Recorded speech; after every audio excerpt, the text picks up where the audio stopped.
और होने लगा रूबी से दूर। जी हाँ, रुखसार ने कुछ ऐसा कह दिया इकरार चौधरी को, अब वो रूबी से बहुत ही ज़्यादा दूर जाने लगा है। ड्रामा सीरियल कसम मेरा नसीब के नेक्स्ट एपिसोड में आप लोग देखेंगे इकरार चौधरी को राबिया जो है कहती है कि तुम जो है रुखसार से दूर हो, लेकिन इकरार बोलता है रूबी ने मुझसे झूठ बोला। रूबी ने कहा था मेरा फ़ोन जो है मेरे कमरे में नहीं है, लेकिन जब मैंने कॉल मिलाई तो वही फ़ोन रूबी के कमरे में था। लेकिन जब रूबी को मैंने पूछा कि रूबी तुम्हारे कमरे में फ़ोन है तो तुमने रुखसार के बारे में मुझे क्यों कहा, तो उन्होंने कहा मुझे तो पता ही नहीं था।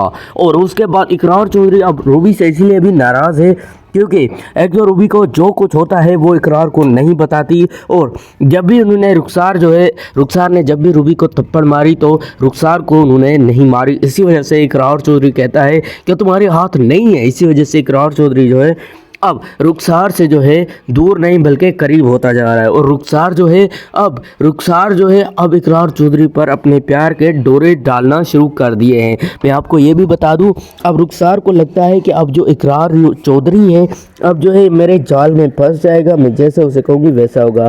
दूसरी जानिब जो अनीला है वो कोशिश कर रही है कि जो अदील है वो जो है किसी भी तरीके से उसको राज़ी किया जाए, लेकिन अदील उससे बात तो करता है अच्छे तरीके से, लेकिन फिर भी अदील उससे गुस्सा करता है। वो बोलता है मर्द हम कि कुछ भी कहें तो हमारे ऊपर तो हर वक्त जो है कोई ना कोई चिल्लाता रहता है। हम मर्द हैं, हम अगर किसी के ऊपर कुछ बोलते हैं तो कहा जाता है कि ऐसा है वैसा है, लेकिन अगर कोई औरत कुछ बोल दे तो उसी के ऊपर तो कोई कुछ नहीं बोलता है। इसी वजह से बस मैं चुप ही रहता हूँ। अनीला बोलती है क्या बात है दिल, तुम आजकल मुझसे नाराज़ क्यों हो? आखिर क्या तुम डैड की वजह से मुझसे नाराज़ हो?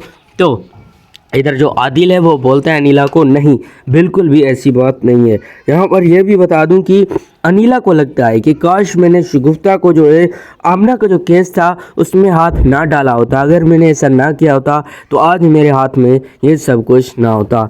यहाँ पर जो है मैं आपको ये भी बता दूं कि जो अदील है अब वो एक लड़की से बात करने लगा है। जी हाँ, कॉल पर बात करने लगा है एक लड़की से। लेकिन जब ये बात अनीला को पता चलती है कि अदील जो है किससे बात कर रहा है तो अनीला गुस्से में आती है अदील के पास और उससे कहती है अदील किससे बात कर रहे थे? तो अदील बोलता है किससे भी तो नहीं।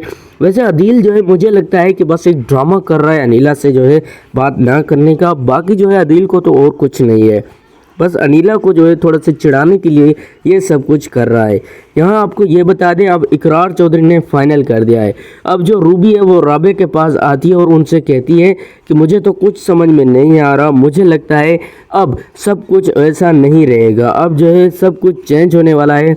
अब जो रूबी है वो राबे को ये भी कहती है अब मुझे ये लगता है कि ये जो रुखसार है अब ये मेरे खिलाफ कुछ भी करेगी, हो सकता है आपसे जो है मुझे छीन ले। मतलब कि रूबी को ये लगता है कि अब जो है इकरार चौधरी मेरे पीछे लगेगा। वो चाहता है कि सब सच जो है सबके सामने आ जाए। आखिर रूबी के साथ रुखसार ने उस दिन क्या किया था? क्या रूबी झूठ बोल रही है या फिर रुखसार झूठ बोल रही है? इकरार ये सब कुछ जो है पूछने के लिए करने के लिए सबसे पहले तो राबिया से कॉल करता है, लेकिन राबिया तो पहले ही बता देती है कि जी हाँ रुखसार का इसमें कसूर है। लेकिन फिर भी जो उसकी असिस्टेंट है, जो कि रुखसार का असिस्टेंट है, फिर इकरार उसको कॉल करता है। वही कहती है कि मुझे तो रुखसार ने ऐसा जो है कहा था, मैं कुछ नहीं जानती और मैं क्यों बताऊं, मैं तो रुखसार के असिस्टेंट हूँ। यहाँ पर मैं आपको बता दूं अब जो इकरार चौधरी वो फवाद से कॉल करेगा, फाइनली उससे पूछेगा फवाद तुम ही मुझे बताओ क्या हुआ था उस दिन? क्या राबिया को कॉल तुमने की थी कि जो है रूबी के ऊपर जो है रुखसार ने चाय गिराई है? क्या तुमने उसे कॉल की थी? फवाद बोलता है जी हाँ मैंने ही की थी। इधर जो अब यहाँ पर जो रुखसार है उसको लगता है कि इकरार चौधरी मेरी चाल में फंसता जा रहा है। और अब दूसरी जानिब जो फवाद है उसका भी मिशन कंप्लीट हो रहा है, क्योंकि फवाद को जो है रुखसार ने भेजा है, यहाँ पर रूबी और राबिया ने भेजा है। और यहाँ पर जो अब फवाद का बड़ा मिशन है वो भी पूरा होने वाला है। जी हाँ, नेक्स्ट एपिसोड का मैंने आपको प्रोमो दे दिया अपने प्रोडिक्शन के मुताबिक। थैंक्स फॉर वॉचिंग, खुदा हाफिज।